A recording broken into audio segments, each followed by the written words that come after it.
This meeting is being recorded. Bonjour à toutes, bonjour à tous. Bonjour Marc Garcia, slalomeur de son état. Aujourd'hui, un nouveau spécial final pour ce ski chrono débrief avec l'épreuve par équipe mixte. On va dire une forme de petit intermède dans cette grande semaine des finales. On a quitté Courchevel et on est désormais à Méribel sur le Roc de Fer. Donc, avec cette épreuve par équipe qui s'installe petit à petit au calendrier. Et avec, alors ça va te faire plaisir parce que j'ai l'impression de revivre ces histoires de Jeux Olympiques avec les Suisses qui gagnent encore et toujours, Marc. Oui, toujours et encore, les Suisses présents aujourd'hui. À la surprise générale, parce qu'ils n'avaient pas une équipe qu'on connaissait sur le papier. Ils avaient des jeunes. D'ailleurs, le petit Rocha a bien marché. En tout cas, moi, Simonet, pardon, j'ai trouvé que c'était super. C'était ces jeunes qui arrivent. C'était sympathique. Mais on peut encore parler d'amélioration concernant cette épreuve-là aussi.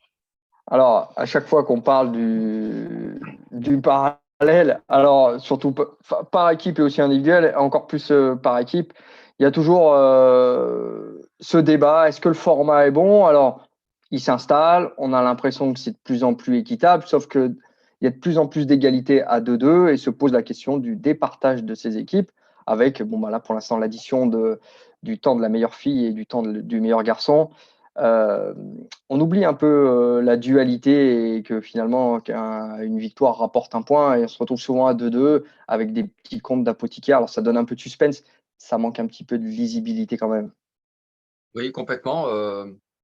Je reviens à l'origine, c'est du ski professionnel, ce qu'on appelait ski professionnel aux États-Unis et au Japon, donc en format single, mais c'est la même chose finalement, et de se dire que à un moment donné, le temps du départ à l'arrivée n'a pas d'importance, c'est d'un athlète par rapport à l'autre qui rapporte un point, c'est tout.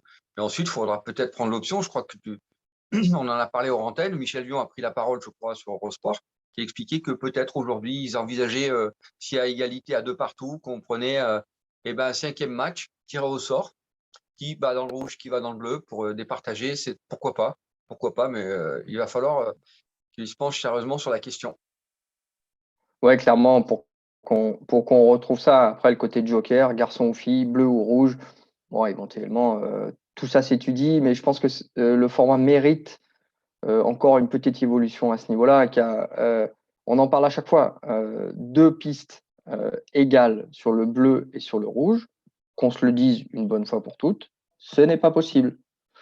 Non, pas possible du tout. On a vu aujourd'hui, alors dans les commentaires, moi ce que je te ferais, c'est qu'au départ, le rouge avait l'inclinaison de piste qui était beaucoup plus dans la pente tout de suite, ce qui fait qu'il y avait déjà un écart assez important, qui pouvait être important au niveau du départ dans le rouge.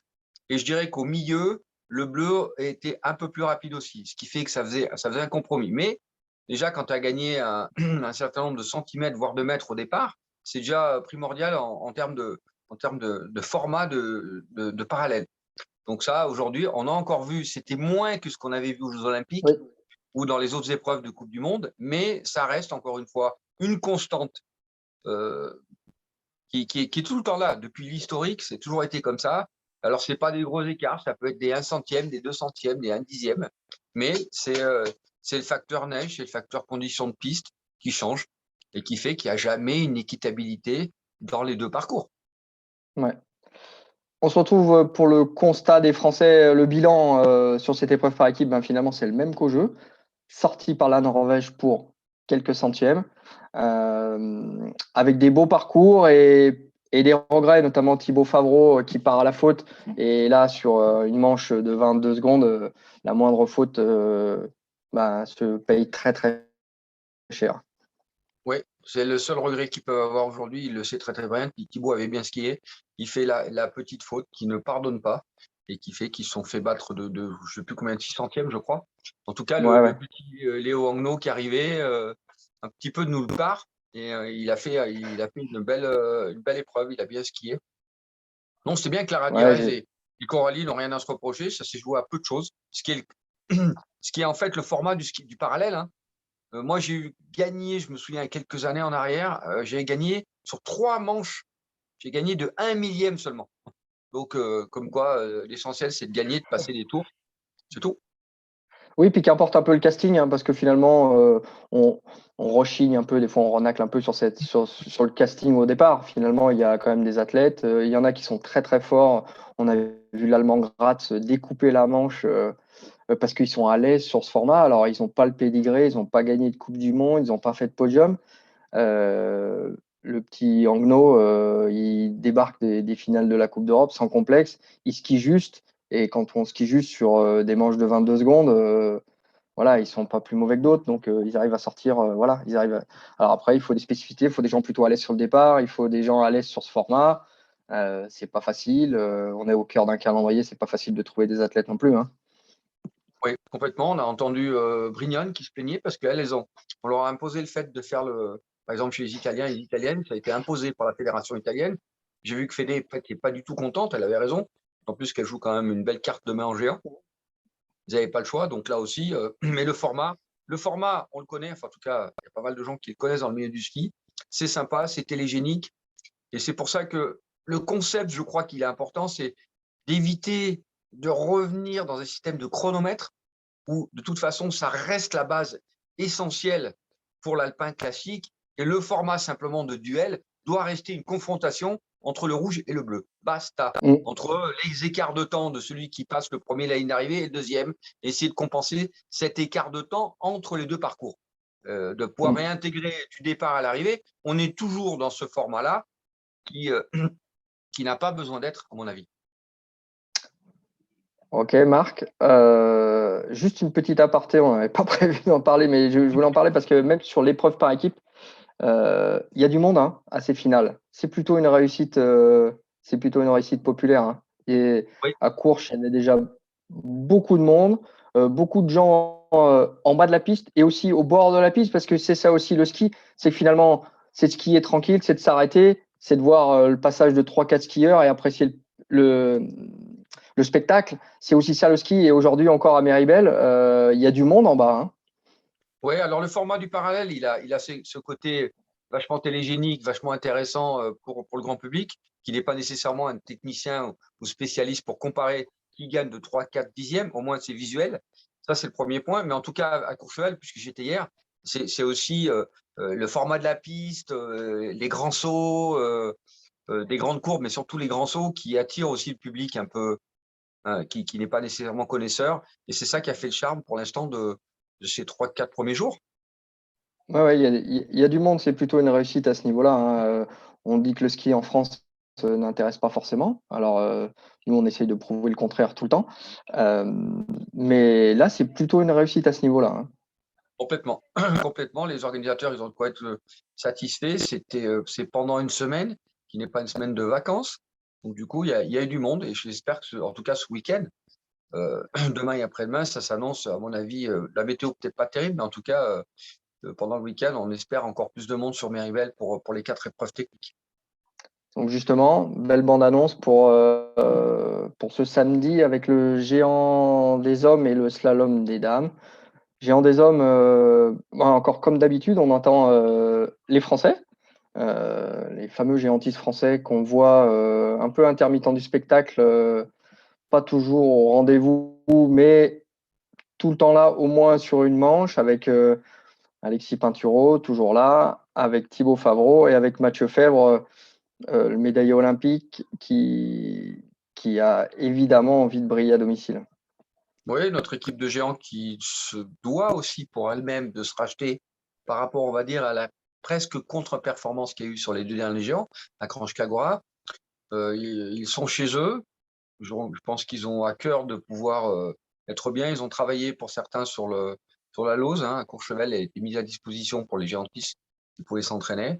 Rien de particulier, je pense qu'ils ont toutes les cartes de nos géantistes, ils ont toutes les cartes pour être performants demain, hein, pour monter sur le podium, je crois. Ouais, et puis on va revoir une fois de plus à l'œuvre un dénommé Marco Dormat. Et là, en plus, c'est sa discipline fétiche. On pourrait encore en prendre plein les yeux, hein, Marc. Oui, sachant que il y aura 2 choses. La première, c'est qu'il a gagné ce gros globe. Ça y est, c'est acquis. Ça, c'est pour lui. Alors, est-ce qu'il va subir quelque part une certaine décompression psychologique qui va peut-être lui permettre de gagner, ou en tout cas être toujours là. Et à mon avis, connaissant un peu le personnage, ou en tout cas ce que j'ai pu voir de l'extérieur, c'est un gagnant, c'est un vainqueur. Il aura à cœur en plus de rajouter encore une couche et de rester sur ce podium dont il a fait partie de tout l'hiver. De tout l'hiver, hein. Oui, c'est impressionnant, hein. Et un dernier mot pour finir, un slalom des dames. Alors, le gros globe, c'est joué avec Michaela Schifrin. Le petit globe, c'est joué avec Petra Vlhova. Mais tu nous l'as dit dès le début de cette semaine, Michaela Schifrin peut gagner toutes les courses de ses finales. Elle gagne en descente. Elle fait deuxième en Super G. Elle peut remettre ça en slalom, hein. Ouais, je pense que demain, pour elle, c'est juste de finir en beauté avec simplement l'idée de se faire plaisir, d'essayer de trouver d'excellentes sensations. Et au travers des bonnes sensations qu'elle aura, ben, elle aura certainement la facilité de pouvoir gagner comme elle sait si bien le faire. Donc, je pense que ce sera sa motivation, en tout cas l'idée qu'elle aura en tête. Ok. Très bien. Merci Marc. Tu vas te pencher un petit peu sur les bosses, hein. Il n'y a pas que l'alpin dans la vie. Il y a un petit peu les bosses. Et à Megève, avec ses finales de la Coupe du Monde, un beau spectacle en perspective avec une épreuve en nocturne dès ce soir. Une belle épreuve pour finir demain avec Perrine Lafont, avec Ben Cavet, avec toute l'équipe de France, toute l'équipe de Watt qui s'est encore mis à la planche pendant des jours et des jours pour faire une belle épreuve. Il y a les finales de la Coupe du Monde d'Alpin à Courchevel-Méribel qui sont, on peut déjà dire, d'ores et déjà un succès. Celle de Megève, il n'y a pas de raison que ça ne marche pas, hein. C'est vrai, parce qu'en plus, bravo à toute l'équipe, à l'organisation de Megève, puisqu'ils le font en nocturne ce soir, en individuel. C'est une grande première, on va dire, chez nous. Donc, c'est bien. Moi, j'attends de tous les voir. Aujourd'hui, ils ont un cadeau à me faire, comme je dirais. Donc, c'est important. J'ai dit à Ludo, moi, ce sera le meilleur cadeau que vous pouvez me faire. Donc, non, on va aller voir ça de près. Tout le monde est là, des bonnes conditions. Il ne fait pas trop froid. Je pense que la neige sera suffisamment douce et bonne pour voir un magnifique spectacle. Oui. Ok, très bien Marc, eh ben, profites-en bien. On se retrouve demain, géant messieurs, pardon, slalom dames, tout ça. On vous revient pour un prochain ski chrono débrief. Bonne journée à toutes, à tous et à toi Marc. Ciao. Aussi, merci. Ciao.